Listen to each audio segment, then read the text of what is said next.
안녕하세요. 대구 고산중학교 3학년에 재학 중인 최영빈입니다. 중학생들이 앱을 개발했다고 해서 놀라셨나요? 앞서 소개된 화제의 중학생 앱 개발자들은 바로 저와 제 친구 이찬영입니다. 사실 앱을 만들게 된 거는 찬영이 덕분이라고 할 수 있는데요. 코로나19에 대한 고민을 하던 중 찬영이가 제안을 해서 시작하게 됐거든요. 그 제안이 없었더라면 오늘 이 순간도 찾아오지 않았을 겁니다. 저희가 만든 앱은 질병관리본부와 같은 공신력 있는 기관의 자료를 토대로 코로나19와 관련된 실시간 뉴스, 국내 확진자 수 등을 알려주는 앱입니다. 홈페이지와 함께 출시했는데 꾸준히 사용자가 늘어서 이제 수익이 생길 정도로 성장했습니다. 그 과정에서 얻은 것들이 참 많은데요. 그 중에서 가장 값진 것은 제가 정말 하고 싶은 일이 무엇인지 알게 되었다는 것입니다. 오늘 그 이야기를 여러분들께 전하려고 합니다.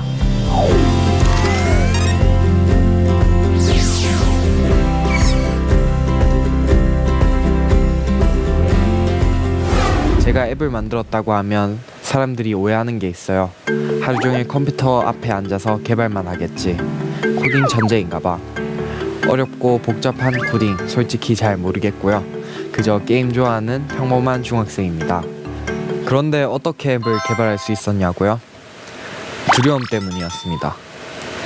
그 두려움의 시작은 바로 가짜뉴스였는데요.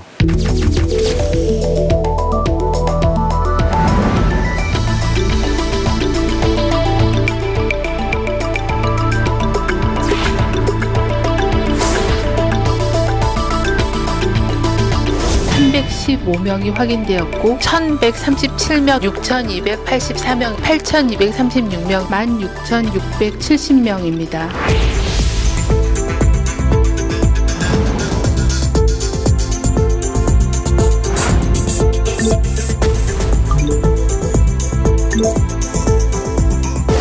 올해 초 중국에서 코로나가 확산됐을 때 기억하시나요?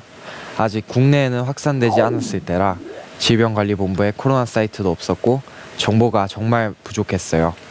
그렇다 보니 확진자가 한 명만 나와도 불안감이 극에 달했죠. 하루는 학원에 갔는데 친구들이 이상한 말을 하는 거예요. 중국에서 폭격을 해서 감염자들이 다 죽었다고도 하고 가짜 치료제를 사용해서 18만 명이 죽었다는 말도 나오고요. 출처를 알 수 없는 말들이 인터넷을 통해 순식간에 퍼지고 또 그걸 사실처럼 믿는 친구들을 보면서 정말 혼란스러웠습니다.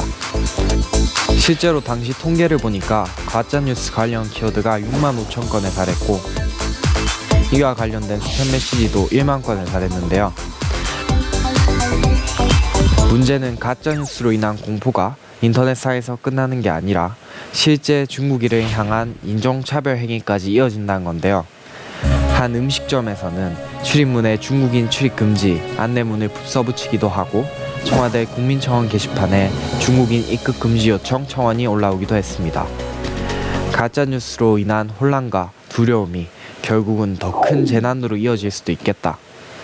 그 전에 코로나19에 대한 정확한 데이터와 정보를 파악하는 게 시급했어요. 그래야 코로나19에 제대로 대처하고 제 자신을 지킬 수 있을 테니까요.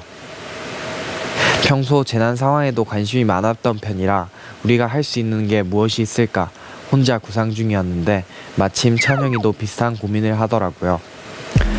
저한테 앱을 만들어 보자고 제안을 하는 거예요. 저희 둘 다 공신력 있는 기관의 정확한 정보를 모으고 싶었어요. 그리고 사람들을 쉽게 접근할 수 있는 앱을 통해 전달하자고 의견을 모았습니다. 그런데 문제는 저희 앱 개발을 경험이 없다는 거였습니다. 정말 막막했죠. 그럼에도 시작할 수 있었던 힘은 바로 함께라는 것입니다.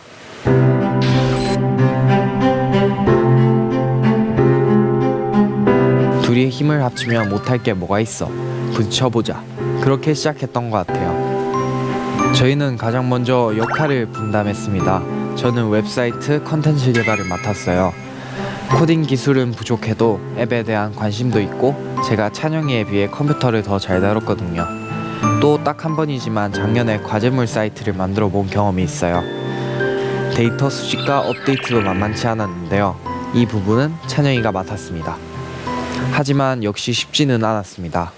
코드 하나를 짤 때도 번역기를 돌려가며 해외 포털에서 자료를 찾고 코딩책에 나와 있는 예제나 샘플을 이용해서 하려니 시간이 꽤 걸리더라고요. 포털 뉴스 중 최신순, 관련 도순에 있는 뉴스와 질병관리본부의 보도자료, 그리고 블룸버그나 존스 홉킨스 대학 등의 해외 사이트까지 신뢰할 수 있는 기관에 발표된 검증된 자료를 모았는데요. 굳이 번거롭게 수작업으로 한 데는 이유가 있었어요. 데이터가 더 빨리 업데이트 된다는 큰 장점이 있었거든요. 예를 들면 질병관리본부 같은 경우 10시 5분에서 10분이 되면 보도자료가 뜨지만 방송에는 20분에 나왔습니다. 기자한테 넘어가는 과정만큼 시간이 필요하기 때문인데요. 저희는 그 시간을 노렸어요. 질병관리본부 오전 브리핑이 나오면 곧바로 집계해서 방송이 나가기 10분 전에 사용자들에게 먼저 알림을 보내는 거였죠. 그렇게 되면 결과적으로 저희 정보가 더 빨리 나가야 되니까요. 그때가 방학 때였는데 정보를 빨리 올리기 위해서 학원 가는 시간 외에 모니터링만 했던 것 같아요. 그렇게 찬영이와 밤을 새워가며 노력한 끝에 거의 일주일 만에 앱을 완성할 수 있었습니다. 하루만 해도 뚝딱 만드는 개발자들에게는 별거 아닐 수 있겠지만 저희에게는 정말 기적 같은 순간이었어요.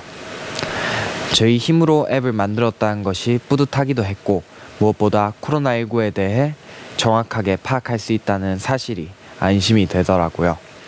저희가 앱을 만든 시점이 1월 말이었는데요. 당시 확진자 동선을 알려주는 앱은 있었지만 저희처럼 확진자 수와 지역 내 발생 현황을 종합해서 알려주는 앱은 없었어요. 코로나 현황을 알려주는 앱도 저희가 만든 앱이 최초였죠. 그러다 2월 중순쯤 지역 커뮤니티를 통해서 입소문을 타기 시작했습니다. 대구 지역 코로나19 상황판을 볼 수 있는 곳이 있다고 알려지면서 한 기자분에게 연락이 와서 인터뷰를 했는데 그게 SNS에 올라가게 된 거예요. 곧바로 저희 앱 이름이 포털 실시간 검색어 1위에 올랐는데 이용자가 폭주해서 서버 마비 사태가 벌어지기도 했어요. 그런데 알고 보니 그날이 대구에서 확진자가 가장 많이 나온 날이었더라고요. 그 이후로 인지도가 생기면서 사용자가 기하급수적으로 늘어났습니다. 처음에는 3-4명이 들어오다가 20명이 되고 그러다가 1,500명, 2,000명이 들어오기도 하고요. 한창 관심받을 때는 동시 접속자가 4만 명인 적도 있었는데요. 이 정도면 대한민국 웬만한 인터넷 순위 안에 들어요. 포털을 제외하고 이런 곳은 드물거든요. 이 정도 되니까 처음에는 중학생이 한다고 못 믿어 하시는 분들도 이제 저희 앱의 정보에 대해서는 무한 신뢰하세요. 댓글에도 현황을 빨리 올려줘서 브리핑이나 뉴스를 못 봐도 밖에서 코로나 소식을 알 수 있어서 좋았다 라고 말씀해 주시는 분들도 있고 해외에 계시는 한국 분들이 대단하다, 잘하고 있다 등의 응원 메시지도 보내주시기도 해요. 또 내가 이런 걸 만들었다고 말도 안 되라며 믿지 않으시던 부모님도 우리 아들이 만들었다고 친구들에게 자랑하시며 뿌듯해 하시더라고요. 코딩도 잘 모르던 저희가 만든 앱이 이렇게 성장할 수 있었던 것은 바로 공익성을 추구했다는 것인데요. 사용자가 늘어나면서 수익이 생기기 시작했습니다.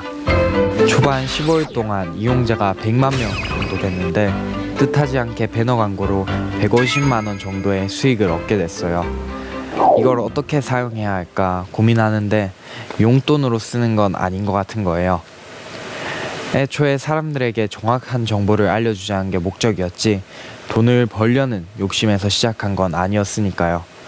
그래서 찬영이와 논의 끝에 저희는 한 가지 결심을 했는데요. 앱과 웹사이트로 인해 생긴 수익은 오로지 코로나를 위해 전부 사용하자는 거였어요. 그래서 앱에서 생긴 수익은 모두 공익을 위해서 사용했습니다. 그때가 대구 집단 감염이 발생했을 때라 모두가 정말 힘들었거든요. 지역분들에게 작은 힘이라도 보태고 싶어 당시 수익 전액으로 간식을 사서 지역 거점 병원 3곳에 나눠드렸습니다. 그때 SNS를 통해 저희에게 온 응원 메시지도 모아서 함께 전달했는데요. 그중 유명인의 편지도 있었는데 기억에 남는 사람이 가수 빈지노 씨예요. 저희가 SNS 아이디를 공개하자 첫 번째로 팔로우하시고 편지도 가장 먼저 보내주셨는데 정성이 담긴 글을 보니 울컥하기도 하고 뿌듯하더라고요. 류진에게 힘이 되고 싶어 한 일인데 오히려 제가 선물 받은 느낌이었어요. 그 이후에 생기는 모든 수익 역시 다양한 곳에 모두 기부를 했고 현재는 아무런 수익 없이 운영하고 있습니다. 작지만 사회에 도움이 되는 일을 하니까 뜻을 함께하는 분도 생겼는데요.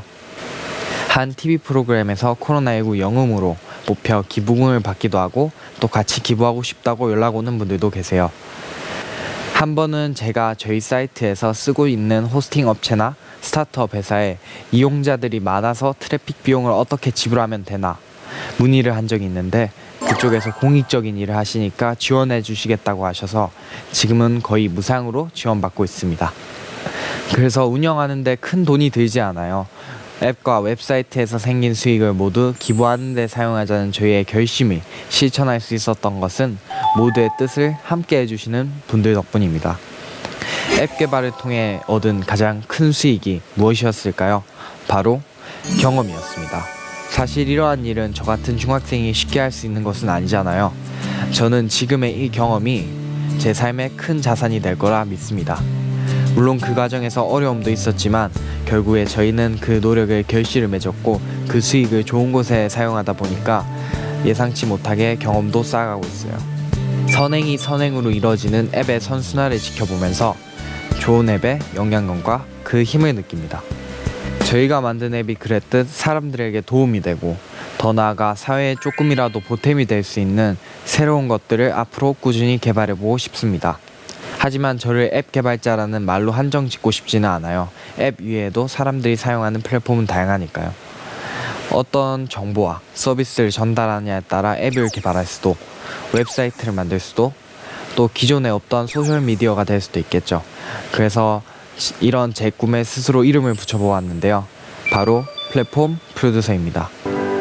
앱이나 웹사이트, 소셜미디어 같은 서비스를 통칭하는 플랫폼이라는 단어와 제작자를 통칭하는 말인 프로듀서를 합쳐서 만든 말인데요. 쉽게 말하면 다양한 매체를 만드는 사람입니다. 앱 개발자도 포함이 되겠죠. 어때요? 괜찮지 않나요? 요즘은 음원 수익 구조 문제를 해결할 수 있는 새로운 매체를 고민 중인데요. 인지도가 없는 가수들도 음악만 있으면 수익을 낼 수 있는 그런 획기적인 수익 구조가 담긴 음원 검색 서비스를 개발해보고 싶어 음악하는 친구와 논의하며 열심히 공부 중입니다. 이게 만들어진다면 음원 수익의 불균형 문제도 해결되지 않을까 싶은데요. 언젠가는 세상에 선보일 수 있는 날이 오기를 기대해봅니다. 지금까지 중학생 앱 개발자 최영빈이었습니다.